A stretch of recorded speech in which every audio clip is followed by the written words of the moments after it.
덕쌤입니다. 오늘의 주제는 조일사입니다.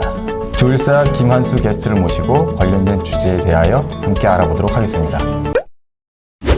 자격증을 또 요구를 하는 건지 이것도 좀 궁금하거든요. 꼭 자격증이 있어야지 하는 건지 딱 보면은 뭐 그냥 자격증 없어도 잘 하시는 분들도 있을 것 같기도 하고 그래서 자격증에 대해서 한번 좀 여쭤보고 싶어요. 네, 뭐 다른 직업군들도 마찬가지지만 자격증을 가지지 않았지만 잘하시는 분들이 있어요. 뭐 조리사 자격증이 없지만 손맛으로 전국으로 이렇게 소문을 내시는 분들이 있는 것처럼, 그런 것처럼 조율사도 물론 이제 뭐 조율 자격증이 없지만 조율을 잘하시는 분들이 있습니다. 있는데. 조율사 자격증은 국가에서 내주는 국가공인 자격증 제도가 지금 운영되고 있고 자격증은 두 가지로 나눠져 있어요. 아, 두 가지로요? 두 가지로 나눠져 있는데 하나는 기능사. 그리고 그러니까 예전에 2급, 1급 이렇게 나눠져 있던 게 2급이 기능사로 바뀌었고 2급이 기능사로 바뀌었고요. 기능사로 바뀌었고 예전에 1급이었던 게 산업기사로 바뀌었어요. 아하. 산업기사. 역할이 뭐 다른가요? 기능사와 산업기사? 이게 뭐 제가 시험 본 지가 하도 오래돼서 제도가 또 많이 바뀌었겠죠. 제도가 조금 바뀌긴 했을 텐데 어쨌든 그 시험 보는 종목이 다릅니다. 종목이 달라요? 종목이 달라요. 그러니까 업라이트, 그랜드 이렇게 나눠져 있잖아요. 그래서 기능사는 시험을 업라이트 피아노로 봅니다. 그래요? 산업기사는 그랜드 피아노로 보고. 아하. 그러니까 쉽게 얘기하면 그랜드를 많이 만지는 사람들을 위한 시험이 산업기사라고 보면 되니까 피아노 구조를 이해하지 못하면 사실 그랜드를 손보기 힘들거든요. 업라이트는 가능하지만 업라이트는 어느 정도 밀고 땡기고 이렇게 해서 할 수 있는 부분들이 있지만 그랜드는 그게 안 돼요. 그래서 정밀하게 조정하지 않으면 이 구조가. 그렇죠. 업라이트보다. 보통 이제 2급, 1급 하면 우리가 자격증이면 2급은 뭐 이론, 1급은 실기인데 저는 그렇게 생각했는데 그런 건 아니네요. 네, 이론 실기가 같이 있습니다. 그러니까 2급에도 이론 실기 같이 있고 1급에도 이론 실기가 같이 있고 근데 2급 그러니까 기능사 자격증에는 업라이트 위주. 그렇죠. 업라이트 위주로. 그다음에 산업기사 자격증에는 그랜드 피아노 위주로. 혹시 이것도 뭐 민간 자격증이라는 게 존재합니까? 민간 자격증 없습니다. 국가 자격증 하나밖에 없군요. 시험은 언제 응시를 하고 어떻게 응시를 하고 보통 요때쯤이 이제 그 접수하는 시기인 걸로 제가 알고 있고요. 접수 요맘때쯤이고요. 요맘때쯤 그러니까 봄 3학 학기 시작할 때쯤에 접수를 해서 시험은 아마 6월쯤, 5, 6월쯤 이렇게 보는 걸로 알고 있어요. 제가 시험 본 시기도 그랬고 지금은 연 2번을 한 적도 있는데 지금은 어떻게 운영되는지 잘 모르겠어요. 이론 시험을 따로 보고요. 그게 1차인 거고. 그다음에 이제 실기 시험은 일정이 따로 나오죠. 그러면 1차에서 패스를 하면 2차 시험을 볼 수 있어요. 국가공인 자격증 그 시험을 볼 때 실기 시험도 있다고 그랬잖아요. 그럼 실기는 어떻게 뭐 이상한 피아노 갖다 놓고서 한번 조율해봐라 뭐 이런 그건 아니고요. 실기 시험장이 제가 시험 볼 때는 산업인력관리공단에 있었고 지금도 아마 그 실기 시험장이 존재하는 걸로 알아요. 지금 여기 선생님 연습실에 있는 이런 방이 따로따로 이렇게 있습니다. 따로따로 시험 볼 수 있는 방들이 있고. 방들이 하나씩 따로 있군요. 그리고 이제 그 방에 들어가서 시험 영역을 정해주죠. 그러니까 조율은 다 해야 되지만 조정에 대해서는 조정은 여기서 요만큼 부분에 치중돼 있다 이렇게 얘기를 해줘요. 그러면 건반 깊이, 건반 높이 뭐 렛오프 이런 것들을 그러니까 해머 접근 상태라든가 건반과 액션이 잘 조화롭게 움직일 수 있게 해놨는지 안 해놨는지를 먼저 검사를 해서 조정 점수가 들어가고 그 다음에 조율을 튜너로 찍어서 그래프를 보고 합격 불합격 여부를 정하게 되죠. 그러니까 한 방에 한 명이 들어간다는 얘기죠. 그렇죠. 시간은 어느 정도 주어져요? 시간은 2시간 가량 주어지는 걸로 알고 2시간 정도. 한 번 응시할 경우는 몇십 명이에요? 어디 다 서울에서 모이는 거예요? 어디 지방에도 시험을 볼 수 있게 돼 있는 데가 있고요. 지금은 예전에는 뭐 서울에 올라와서 시험들 보고 가고도 그러셨는데 지금 이제 직업관리공단이 산업인력관리공단이 뭐 서울에만 있는 게 아니니까 지방산업인력관리공단에서 자기네 또 시험을 따로 볼 수가 있군요. 지방에 있는 사람들이 굳이 서울까지 올 필요는 없는 그런 현실. 큰 도시들이 있으니까. 경쟁률 합격이 제일 궁금해요. 이거 너무 경쟁률이 심하고 어려우면 도전하기 좀 어려울 수 있잖아요. 조금씩 예전보다 뭐 문제가 많이 어려워졌다라는 얘기를 이제 들은 적이 있어요. 어려워졌어요, 오히려? 왜냐하면 자격증을 가지고 있는 사람들, 그러니까 어디나 마찬가지지만 자격증 가지고 있다고 일을 똑바로 하는 건 아니거든요, 맞죠. 사실. 네. 그래서 이제 그런 뭐 자격이 있건 없건 피아노를 잘 손봐주지 않고 비용을 받아가서 분쟁이 발생되는 경우들이 있기 때문에 그렇죠. 그런 것들 때문에 조금 더 시험 조건을 강화한 것 같긴 해요. 그럼 합격률은 대략 지금 몇 퍼센트 정도로 봐야 돼요? 보통 제가 시험 볼 때나 요 근래 제가 들은 얘기로는 뭐 한 30-40% 정도 30, 되는 걸로 알고 있는데 예. 그거보다 뭐 많이 떨어질 때도 있고 그렇죠. 많이 조금 높아질 때도 있고 하는 걸로 알고 있습니다. 요즘에는 뭐 응시하는 사람들이 많지 않은 걸로 알고 있어요. 음대생들이나 관심 있는 분이 나 오늘부터 이제 좀 조율 배워서 자격증 딸래. 시간을 어느 정도로 봐야 됩니까? 이것도 나름 기술이고 참 쉽지 않은 길이긴 한데. 연습을 한다든가 예. 뭐 할 수 있는 시설들이 잘 없어요. 없죠. 네. 왜냐하면 학원 같은 데가 있어야 자기가 개인이 가서 조율할 수 연습할 수 있는 곳이 연습할 수 없군요. 있는데 그리고 약간 시험에 대한 팁들도 알아야 되잖아요. 그렇죠. 그러니까 네, 노하우가 있을 겁니다. 이런 문제가 나오고 또 그 실기 시험을 볼 때는 이런 고장을 이렇게 발생을 시켜놓는다. 그러면 이거를 해소해야 시험을 잘 볼 수 있다. 이렇게 할 수 있는데 이걸 알려주는 사람이 지금 사실상 없는 거죠. 기관이 없으니까. 기관이 없으니까. 그렇죠. 그래서 이제 조율사 협회에서 아마 도움을 많이 받으실 수 있을 거예요. 조율을 하고 싶다 그러면 이제 조율사 협회에 가입하시고 협회에 어드바이스 해줄 수 있는 선배들한테 어드바이스, 그러니까 뭐 자기가 일할 수 있는 곳, 일하면서 배울 수 있는 곳들을 그렇죠. 이렇게 뭐 컨택해서 받을 수 있겠죠. 그럼 만약에 내가 오늘부터 이제 뭐 조율사에 대해서 뭐 레슨을 받거나 잘 배운다. 그러면 조율사 자격증 취득까지는 어느 정도로 평균적으로 보자면 기간은 이제 개인차가 좀 있습니다. 있겠지만, 개인차가 많이 있겠죠. 있는 직군이기도 한데 보통은 빠르신 분들은 뭐 1년 해서 따시는 분들도 있고 자격증을 그렇게 딸 수 있죠. 기능사 같은 경우는 1년도 따실 수도 있고 뭐 2, 3년 걸리시는 분들도 있고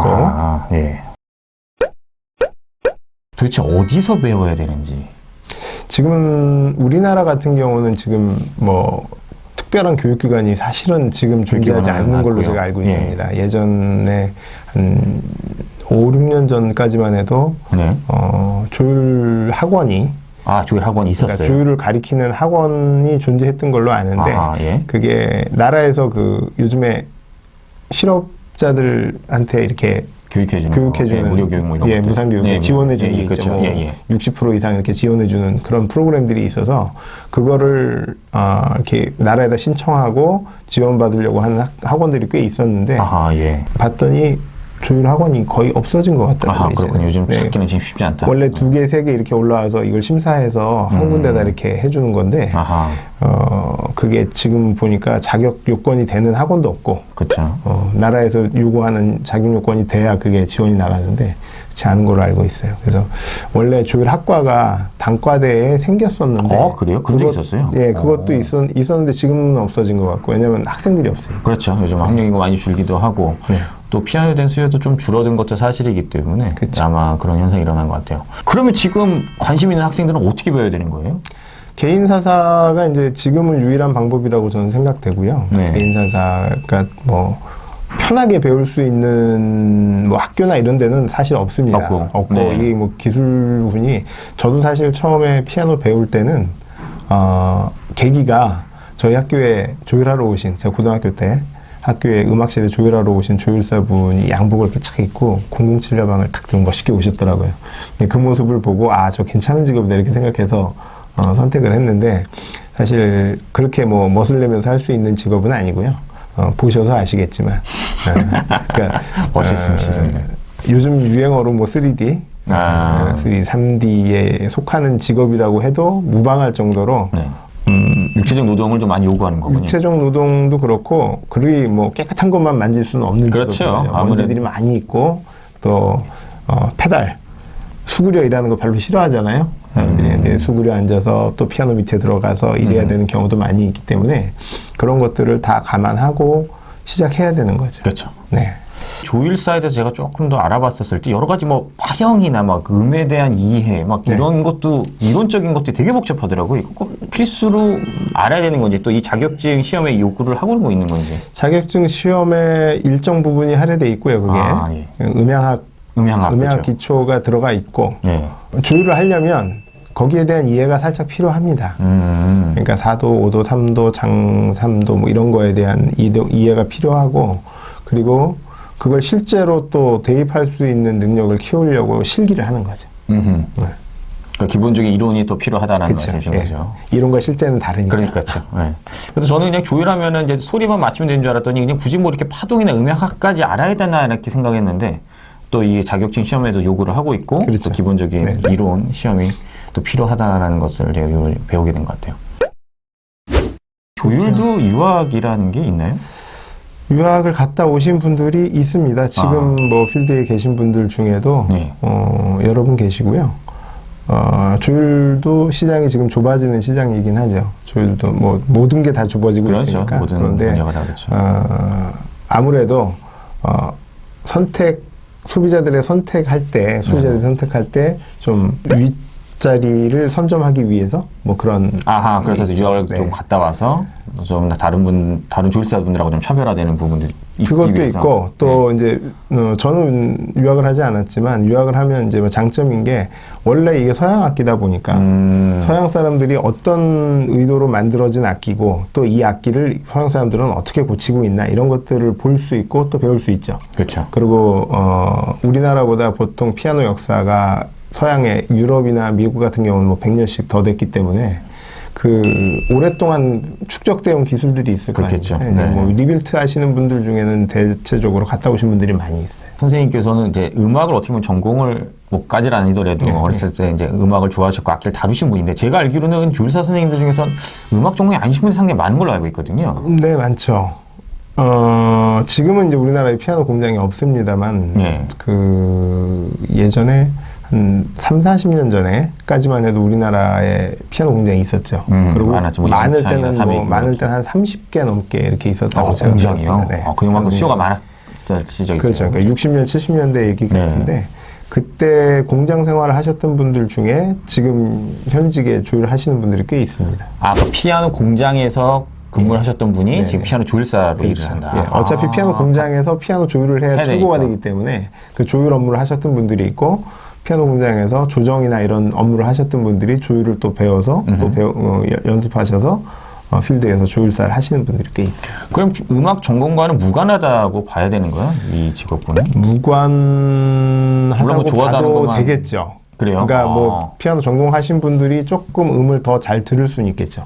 그래도 음악 전공을 한 학생이 좀 유리하지 않을까라는 생각을 했었던 적이 있었거든요. 네, 지금 제 그 동료 조율사 중에도 음대를 나와서 조율하는 친구가 있습니다. 아, 그렇군요. 네, 있는데 전공을 했기 때문에 피아노의 기계적인 부분이라든가 이런 걸 세밀하게 더 느낄 수 있는 부분들이 느낄 있을 수는 거예요. 있고요. 뭐 예, 제가 예. 본인이 아니기 때문에 제가 예, 이렇게 예, 예. 단언할 수는 없는데 어쨌든 제가 조율을 30년에 하면서 보니까 자세히 느낄수록 좋은 악기죠. 연주하는 사람, 사용하는 사람이 만족하는 상태에서 돈을 버는 것이 가장 최선의 방법인 거죠. 맞아요. 그러니까 연주하는 사람도 좋고 조율하는 사람도 좋은 방법일 텐데 그걸 조금 더 세밀하게 느낄 수 있다. 연주하시는 분들이 아무래도 조율하시는 사람들보다는 조금 더 세밀하게 느낄 수 있지 않나 그런 생각을 하기도 해요. 그러니까 저도 연주를 하다 보면 그냥 말도 안 되는 거 요구할 때가 있어요. 우리 조율사 선생님. 이게 왜 안 됩니까? 왜 이 소리는 더 예민한 것 같고, 그러니까 예민하게 생각하다 보니까 막 이런저런 걸 요구하게 돼요. 그러면서 이제 제가 일하시는 것도 옆에서 그냥 간간히 보고, 그냥 또 배우게 되면서, 이게 되는 게 있고 안 되는 게 있고, 또 내가 너무 오버했던 부분이 있는 것 같고, 그래서 서로 좀 알아가면 좋겠다. 또 조율사 입장에서도 우리 연주자들이 어떤 느낌을 가지고 또 원하는지 서로 좀 가까워진다면 조금 더 조화로운 그다음에 좋은 결과물이 나오지 않을까라는 생각을 하거든요. 네. 어떤 부분들은 이게 왜 안 될까 좀 이해가 못했었는데 선생님 설명해 주시고 제가 이제 깨우치게 되는 부분이 좀 많았거든요. 그래갖고 참 나도 피아노에서 참 모르는 게 너무 많았다. 그냥 무턱대고 요구만 했었는데 이제는 제가 조율에 대해서 좀 관심을 갖고 조율사 선생님들하고 이제 많은 대화를 나누면서 이게 가능한 게 있고 안 가능한 게 있다. 그렇죠. 나의 이상적인 소리, 뭐 이상적인 네네. 이런 느낌만 가지고 있을 뿐이지 그걸 현실화시킬 수 없는 부분이 많이 있거든요. 어떻게 보면 그렇죠. 선생님들이. 예, 실현할 수 없는 부분들이 실제로 존재합니다. 그러면 선생님 뭐 그런 터무니없는 걸 요구하시는 피아니스트들도 있을 수 있잖아요. 있죠. 될 수 있으면 설명을 해드리려고 하는 편이에요, 저는. 네, 뭐 여러 스타일의 조율사들이 있겠지만 저는 제가 하는 작업에 대해서도 상세히 설명해드리려고 하는 편이고 그런 고장이 일어나는 원인에 대해서도 분석하고 같이 이런 뭐 환경이라든가 이런 것들을 좀 따져보고 이 환경을 어떻게 개선해서 이런 고장들을 막을 수 있을까 이런 것들을 좀 생각하는 편이죠.